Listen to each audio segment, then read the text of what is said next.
Halo Sobat KPI, kembali lagi dengan saya Nanda Arinza Salsabila. Hari ini kita pengen ngobrol santai nih, tapi isinya gak main-main. Kita akan ngomongin tentang kehidupan, kebijaksanaan. Pokoknya gimana deh caranya kita supaya tetap waras di zaman yang serba amraut sekarang ini.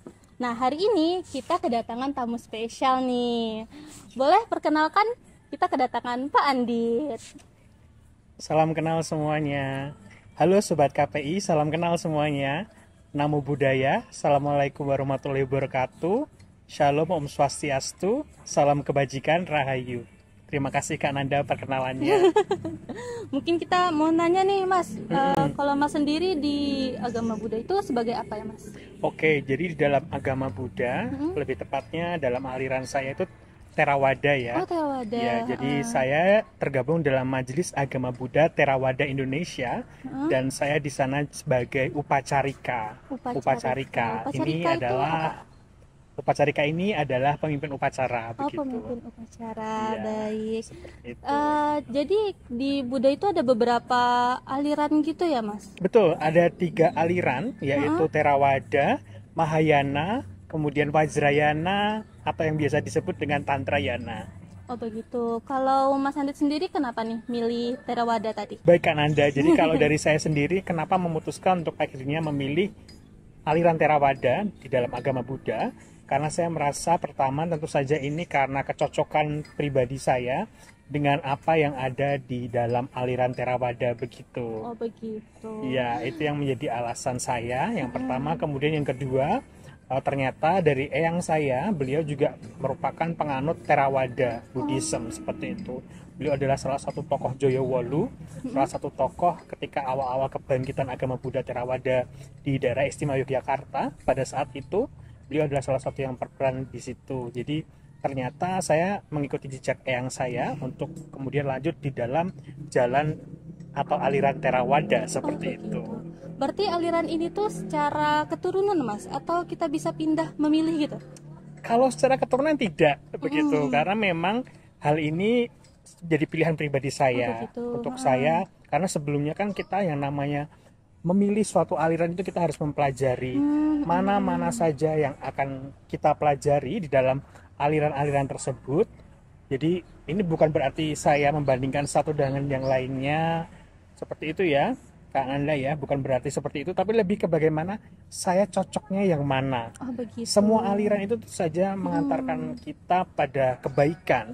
Finalnya kan seperti itu. Dalam agama Buddha sendiri kan tujuan utamanya itu kita bisa mencapai nibbana dengan mengakhiri penderitaan begitu. Oh, penderitaan. Penderitaan ini apa nih Mas maksudnya? Penderitaan atau duka ya. Oh, duka biasanya namanya. kita menyebutnya dengan duka. D-U-K-K-H-A. Begitu Sobat KPI ya, ada istilah duka atau penderitaan.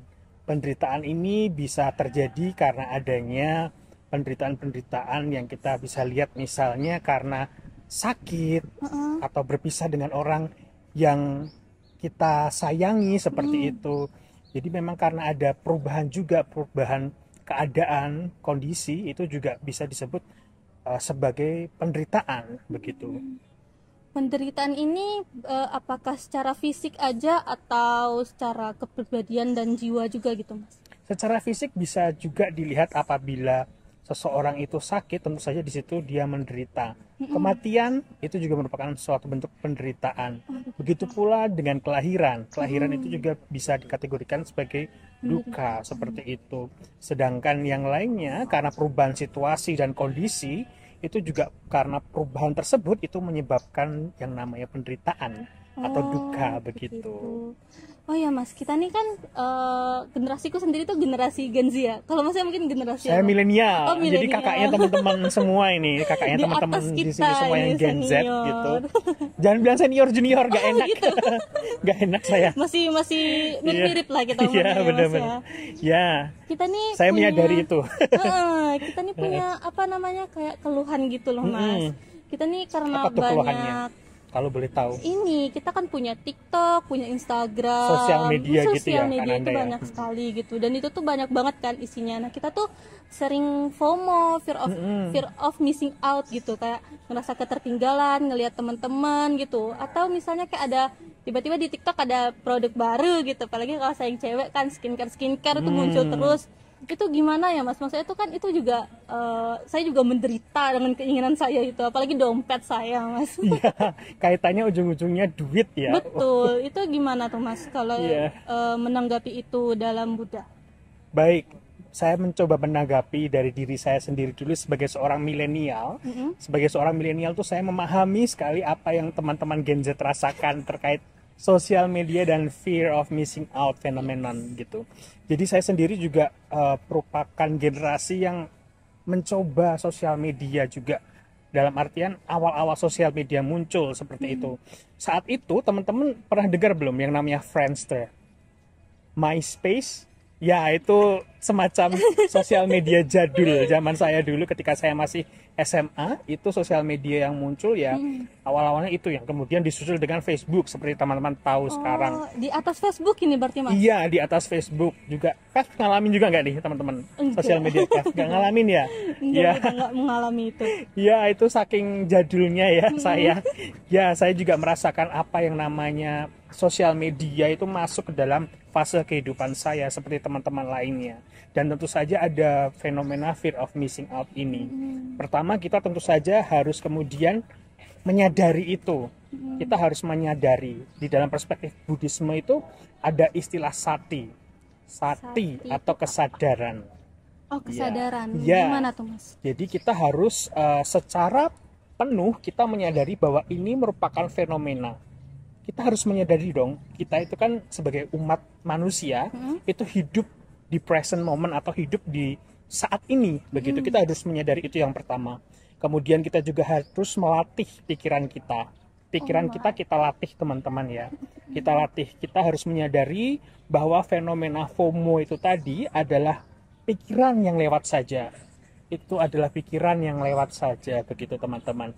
Jadi gitu, Kak tidak Nanda. boleh kita tanggapi serius gitu ya. Ya, kita harus menyadari Kak Nanda kalau itu tuh merupakan suatu pikiran yang lewat saja, itu merupakan fenomena dan itu bukanlah kebenaran yang mutlak.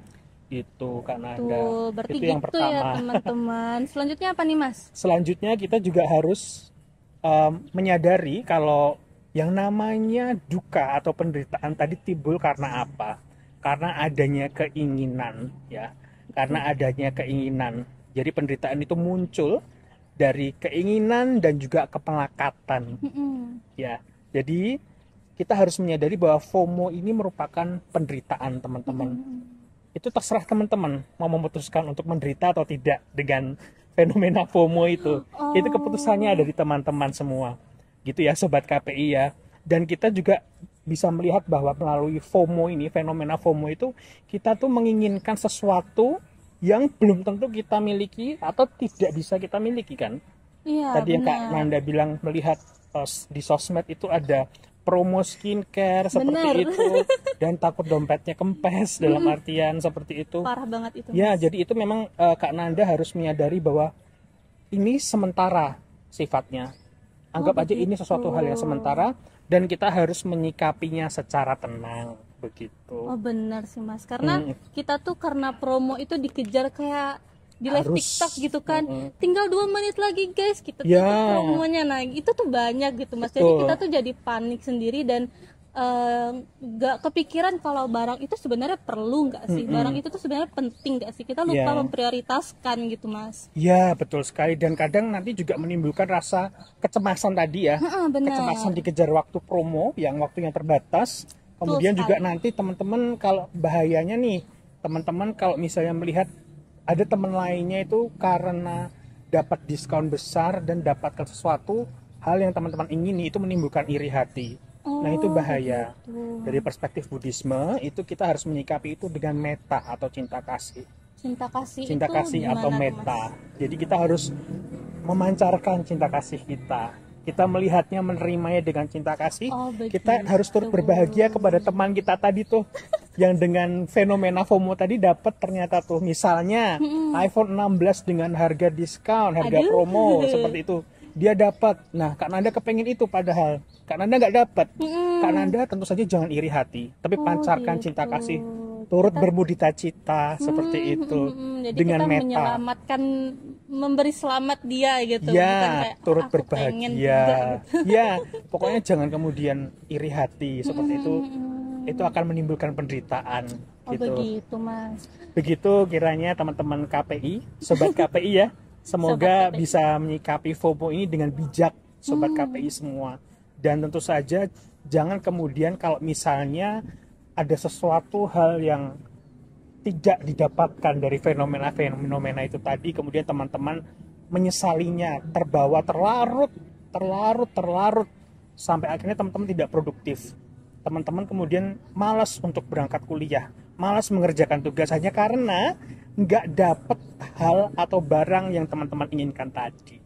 Gitu ya teman-teman. Alih-alih produktifnya Mas, kita tuh malah jadi konsumtif loh. Maksudnya dompet kita tuh makin mengering karena promo-promo yang membuat kita tuh, wah kita nggak bisa nih ketinggalan ini, teman-teman udah pada punya semua. Itu gimana sih Mas? Saya paham, itu hal yang manusiawi memang, tapi tentu saja kita harus bisa kemudian mengendalikan diri kita dari nafsu keinginan, dari kamatan. Teman-teman semua di sini tentu saja harus tahu kalau aku harus sadar gitu loh, kalau aku harus mengendalikan keinginanku, nafsuku. Jadi memang teman-teman semua nantinya juga bisa mengatasi penderitaan itu. Dan tentu saja kuncinya dengan menerapkan gaya hidup yang sederhana gitu kan Anda. Hidup yang sederhana. Ini nih banyak banget nih aku dengar dari teman-teman yang lain atau literasi, kalau misalnya penganut Buddha itu atau Buddhis gitu ya Mas, itu tuh punya pola hidup yang sederhana. Cuman kan apa relate, apa relevan gitu hidup sederhana di zaman sekarang itu? Atau hidup sederhana ala Buddhis ini punya apa ya? Punya pengertian atau punya makna lain gitu? Gimana itu Mas? Ya teman-teman, jadi memang hampir beririsan dengan hal-hal yang tadi ya teman-teman. Hidup sederhana itu harus diikuti pula kuncinya dengan kita menerapkan rasa syukur. Kita harus bersyukur dengan apa yang kita miliki gitu ya teman-teman. Jadi kita membandingkan diri kita dengan teman-teman yang lainnya, itu bagaimana kalau kita kemudian lebih memilih untuk mensyukuri apa yang kita miliki seperti itu. Dan tentu saja kita tetap dengan hal ini ya, tidak kemudian misalnya dalam kondisi ekonomi yang kurang baik misalnya, kita harus menyadari itu bahwa itu semua adalah anicca atau ketidakkekalan. Akan ada masanya hal tersebut lewat seperti itu. Oh begitu. Dan ketika kondisi keuangan teman-teman misalnya kondisi finansialnya baik pun, teman-teman juga harus memahami bahwa itu juga anicca. Dan itu teman-teman semua harus menyadari, wah ini gimana ya caranya supaya tetap bisa stabil keuangannya. Itu tentu saja teman-teman harus memiliki strategi. Nah, di dalam Buddhisme, kesederhanaan ini tentu saja didukung gaya hidup yang baik ya. Gaya hidup sederhana tadi tentu saja didukung dengan bagaimana kita bisa menanam karma baik kita, teman-teman. Jadi di dalam Buddhisme sendiri, teman-teman, kita itu sangat erat kaitannya dengan yang namanya karma, atau biasa kami menyebutnya dengan kama. Oh, kama. Ya. Itu apa tuh Mas? Kama ini teman-teman, kama atau karma ini adalah perbuatan. Jadi apa yang secara mudahnya ya, ini saya sampaikan ke sobat KPI ya, secara mudahnya itu perbuatannya teman-teman yang menentukan nantinya hasil di kemudiannya, seperti itu. Oh, kayak kalau di Islam ini ada hari hisab, hari apa pembalasan kayak dosa dan pahala ditimbang kayak gitu kira-kira Mas? Mungkin konsepnya berbeda setahu saya, karena mohon maaf saya belum mendalami terkait bagaimana penghisapan itu tadi ya, hari hisab dan penerimaan pahala ya. Nanti saya wajib nih mempelajari dari teman-teman sobat KPI semuanya, dari teman-teman Uintang itu. Siap Mas, nanti kita kapan-kapan kita ngobrolin itu ya. Boleh.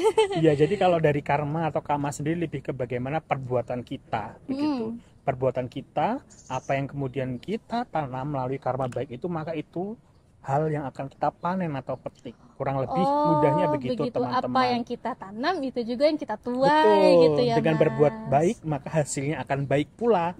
Jadi memang teman-teman semua, bagaimana kita bisa menerapkan gaya hidup sederhana dengan melakukan karma baik supaya kita bisa kemudian inginnya kan membebaskan tidak hanya diri kita tapi bagi orang lain juga. Sorry aku ulang. Kan kita inginnya tidak ingin membebaskan diri kita dari penderitaan saja. Kita inginnya kita juga orang lain itu turut berbahagia. Makhluk-makhluk lain turut berbahagia atas apa yang kita perbuat begitu. Jadi teman-teman semua pokoknya selalu berbuat baik. Dengan salah satu contohnya di dalam Buddhisme itu ada konsep yang namanya berdana.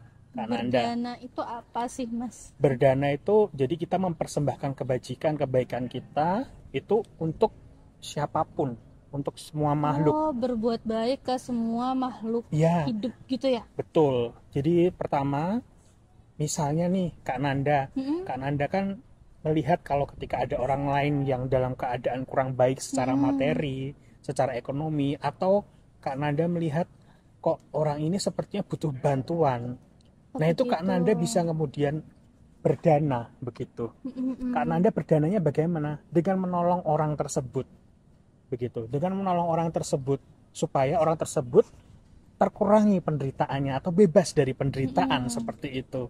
Bagaimana? Ya itu tadi dengan menolongnya. Itu salah satu contoh berdana Kak Nanda ya. Jadi Kak Nanda bisa misalnya melihat orang itu kelaparan, kemudian Kak Nanda bisa kemudian memberikan hidangan yang Kak Nanda miliki. Tapi ya melihat kondisi ya. Kalau Kak Nanda memang berlebih saat itu ya silakan. Itu akan baik. Kalaupun kondisinya memang mepet misalnya, itu Kak Nanda bisa kok nanti minta tolong menginfokan tuh. Kak Nanda bisa kok nanti menginfokan ke temennya atau siapapun gitu. Itu ada teman kita yang sedang kesusahan nih. Sepertinya dia butuh bantuan kita. Yuk kita sama-sama bantu dia gitu. Itu salah satu bentuk berdana Kak Nanda. Dan itu merupakan karma baik. Nanda telah melakukan karma yang baik begitu. Dengan kita berdana berbuat baik kepada orang lain, maka perbuatan baik itu juga akan balik ke kita gitu. Itulah tentang karma tadi ya. Kan bahagia kan Kak Nanda kalau menolong orang dan orang tersebut juga kemudian akhirnya bisa bebas dari penderitaan. Ikut kita senang melihat gitu orang kan. itu orang kelaparan jadi kenyang gitu, orang sakit jadi sembuh, benar. Jadi kondisi yang tidak baik tersebut Kak Nanda berkontribusi dengan karma baiknya untuk mendukung orang itu supaya mendapatkan kondisi yang lebih baik begitu. Oh begitu, keren banget Mas. Aku kan di rumahku sendiri itu bersebelahan ya sama wihara. Oh, itu di mana Kak Nanda? Itu aku di Riau. Aku kebetulan asalnya dari Riau. Riau daratan atau kepulauan? Daratan kebetulan. Oh, Riau daratan ya, Provinsi Riau. Iya, jadi aku tuh pernah dengar gitu kan, kalau misalnya di Buddha itu mereka tuh ada kayak meditasi, mungkin meditasi vipassana kok nggak salah. Ya, bener Mas, itu apa tuh? Ya Kak Nanda, jadi benar sekali. Jadi meditasi itu merupakan dalam tanda petik ibadah yang kita lakukan ya. Oh, meditasi itu termasuk ibadah? Salah satu ibadah yang kita lakukan. Mungkin teman-teman di dalam agama-agama lain memiliki berbagai macam ibadah wajib ya. Nah, di kami di aliran Buddha Theravada itu erat kaitannya dengan yang namanya meditasi gitu Kak Nanda. Jadi memang di dalam Buddhisme sendiri ada dua jenis meditasi secara besar yang kita lakukan di dalam aliran Theravada ini ya. Itu ada dua jenis meditasi, yaitu yang pertama ada samatha bhavana dan yang kedua ada vipassana.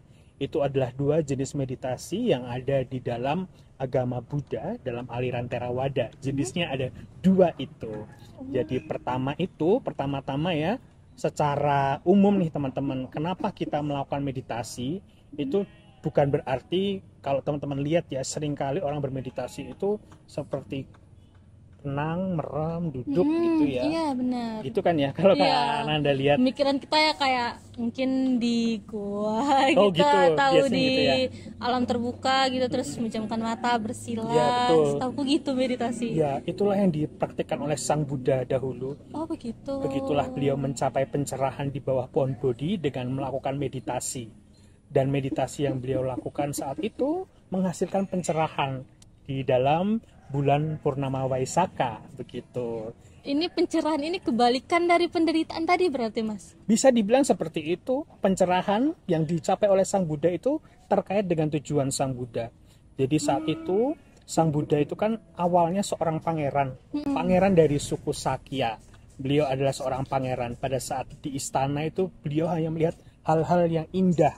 Hanya melihat hal-hal yang bagus seperti itu. Hingga akhirnya beliau kemudian keluar dari istana, beliau melihat penderitaan-penderitaan seperti itu ketika beliau keluar dari istana. Dari penderitaan-penderitaan dari yang Sang Buddha lihat itu tadi yang ada di luar istana, itulah akhirnya yang menjadi tujuan dari Sang Buddha untuk membebaskan penderitaan yang Sang Pangeran Siddhartha lihat di luar istana itu tadi.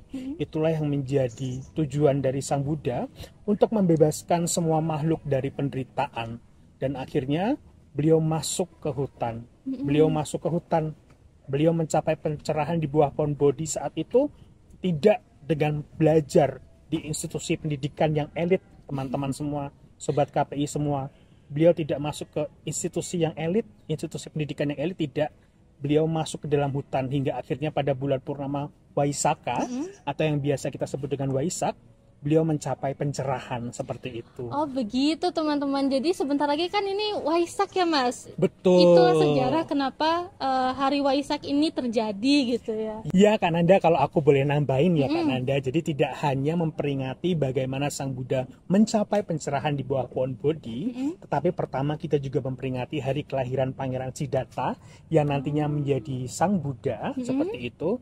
Kemudian yang kedua, kita memperingati bagaimana Sang Buddha mencapai pencerahan di bawah pohon Bodhi, seperti yang tadi kita bahas. Meditasi tadi ya Mas? Iya, dengan melakukan samadhi seperti itu. Samadhi. Kemudian yang ketiga, kita memperingati parinibbananya Sang Buddha. Parinibbana itu wafatnya Sang Buddha, seperti itu. Itu di bulan yang sama kah? Betul Kak Nanda. Jadi buat sobat KPI yang belum tahu, jadi kelahiran Sang Buddha, kemudian bagaimana Sang Buddha mencapai pencerahan, dan juga parinibbananya Sang Buddha, ya wafatnya Sang Buddha itu di bulan Waisakha, bulan purnama Waisakha. Begitu sobat KPI. Oh, itu fakta yang menarik sekali Mas. Iya betul. Jadi kita memperingati Waisak itu untuk memperingati 3 kejadian tersebut. Oh, begitu. Terus dari meditasi Vipassana tadi itu outputnya apa tuh Mas yang ingin dicapai dari meditasi itu? Jadi kan tadi bisa dibilang ya, untuk meditasi ada 2 jenis di dalam Buddhisme Theravada. Ada meditasi Vipassana dan juga ada meditasi Samatha Bhavana, seperti itu. Jadi kayak misalnya dengan bermeditasi Samatha Bhavana itu kita mencoba untuk mewujudkan ketenangan dengan istilahnya menenangkan pikiran kita dan mengembangkan konsentrasi kita, seperti itu. Begitu. Tenang tapi tetap dengan konsentrasi gitu Kak Nanda. Kita melatih pikiran kita. Bukan ngeblank gitu ya Mas? Meditasi tidak sama dengan mengosongkan pikiran. Bukan, itu hal yang berbeda.